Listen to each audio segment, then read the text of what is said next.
I had to actually go inside to understand, even more so as a father, the way in which the criminal justice system just destroys lives, tears families apart. Former Philadelphia District Attorney Seth Williams speaking out about his time in federal prison. The lessons learned for me after June the 29th of 2017, I think have made me a much better person to talk with people about requisite changes, what's necessary to be changed and transformative in our criminal justice system.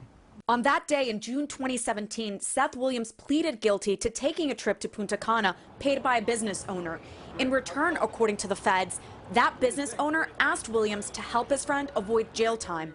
It was one of 29 federal corruption charges. I accept the responsibility, pled to one count of a violation of the Travel Act.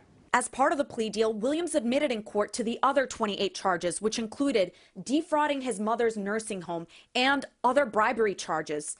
But Williams still bristles at the bribery accusation. I wasn't convicted of bribery, accepting bribes, but there are gifts I should not have accepted. I should have reported all of the gifts.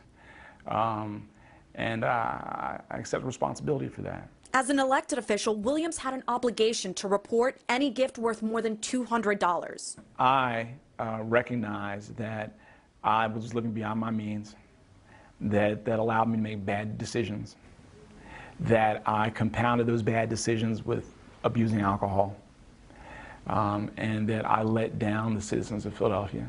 A federal judge sentenced him to 5 years in prison, shattering Williams's political future.